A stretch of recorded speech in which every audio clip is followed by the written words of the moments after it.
اگر تم نے وہ راستہ نہ لیا ہوتا تو کیا ہوتا، یہ سوال ان کے ذہنوں میں آج بھی گونج رہا تھا، مگر اب کچھ بھی نہیں ہو سکتا تھا۔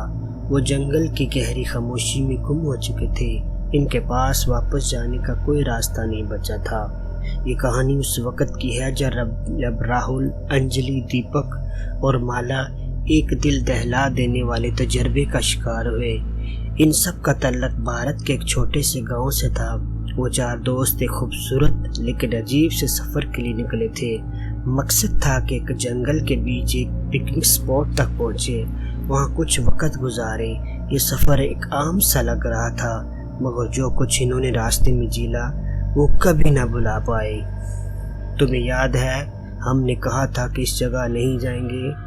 مالا نے سوال کیا جب وہ سب گاڑی میں بیٹھ کر ایک تنگ راستے پر سفر کر رہے تھے۔ گھبراؤ نہیں مالا، بس کچھ اور منٹوں کا راستہ ہے، پھر ہم اپنی منزل تک پہنچ جائیں گے۔ راہل نے اسے تسلی دینے کی کوشش کی۔ یہ راستہ کچا تھا اور جنگل کے بیچ سے گزر رہا تھا، جہاں ہر طرف درخت کی گھنی چھاؤں تھی۔ کچھ ہی دیر میں گاڑی ایک گھومتے ہوئے موڑ پر پہنچی۔ راہل نے احتیاط کے بجائے گاڑی کو تیز کر لیا، لیکن جیسے ہی گاڑی اس موڑ سے گزری، سب نے اچانک ایک پراسرار شور سنا۔ دیپک کی نظریں سڑک کے کنارے جھک رہی تھیں۔ وہ کیا تھا؟ دیپک نے جھونک کر کہا، کیا تم نے سب آواز سنی؟ بس تمہارا دماغ کام نہیں کر رہا، کوئی نہیں ہے وہاں، راہل نے جواب دیا، لیکن اس کی آواز میں بھی غیر یقینی سی جھلک تھی۔ راستے اور زیادہ تنہا ہو گیا۔ درختوں کا سناٹا، ہوا کی سرسراہٹ اور دور کہیں سے آواز آتی ہوئی کھٹک سی آوازیں ان کے سب کے دلوں میں ایک عجیب سی دھنک پیدا کر رہی تھیں۔ بس ہمیں واپس لوٹنا چاہیے، مجھے یہ راستہ کچھ عجیب لگ رہا ہے، مالا نے خوف کے عالم میں کہا۔ اب ہم واپس جائیں گے، اب تو آدھا راستہ طے کر چکے ہیں، راہل نے جواب دیا، لیکن وہ بھی تھوڑا سا ڈرا ہوا تھا۔ کچھ دیر بعد گاڑی ایک مڑاؤ سے گزر کر ایک کھلے میدان میں آ پہنچی، جہاں ایک قدیم درخت کے نیچے ایک چھوٹا سا مکان دکھائی دے رہا تھا۔ مکان پر کوئی روشنی نہیں تھی، کوئی ایسا ویسا روشنی کا چکر نہیں تھا، لیکن پھر بھی کچھ نہ کچھ چبھتے ہوئے سائے وہاں نظر آ رہے تھے۔ کیا یہ جگہ ہمیں روکنے کے لیے بنائی گئی ہے؟ انجلی نے الجھ کر کہا۔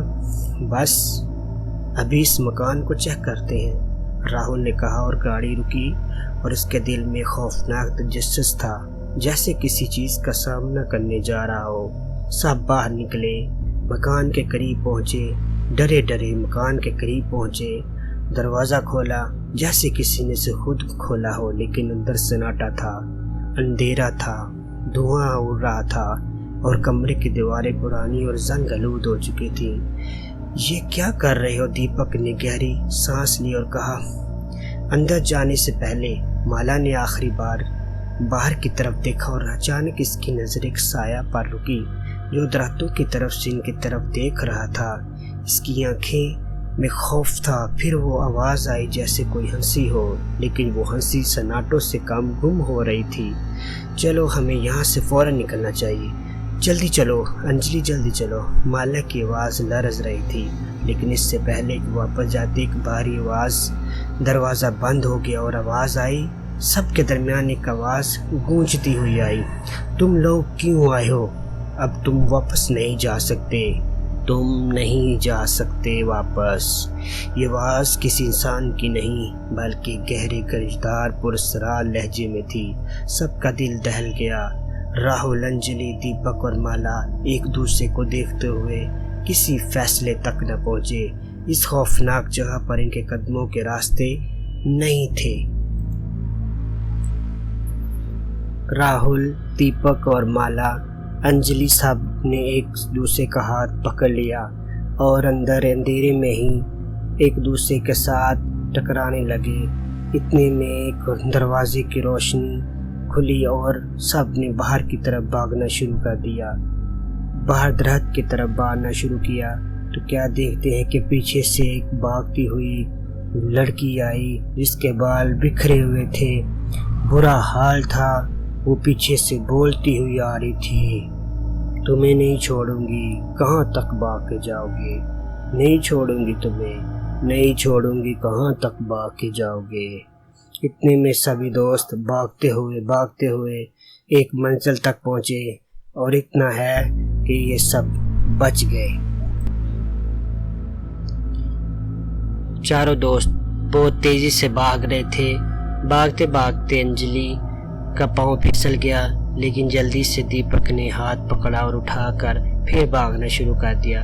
پیچھے سے ایک عورت مسکراتی ہوئی کی آواز آ رہی تھی، تم سب بچ کر نہیں جا سکتے آج، تم نہیں جا سکتے آج۔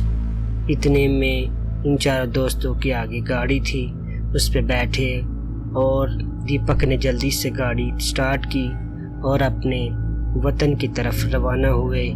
اتنے میں چلتی چلتی گاڑی صبح کا ٹائم ہو گیا اور وہ اپنے وطن کو واپس پہنچے۔ اس کے بعد یہ رانگ ٹرن سبھی دوستوں نے سوچا کہ آج کے بعد اس غلط راستے کا چناؤ نہیں کریں گے، اور انہوں نے توبہ کی، اور اس کے بعد وہ کبھی جنگل کی طرف نہیں گئے۔ لیکن ان سب کو جب وہ راستہ یاد آتا ہے تو آج بھی ان کے رونگٹے کھڑے ہو جاتے ہیں۔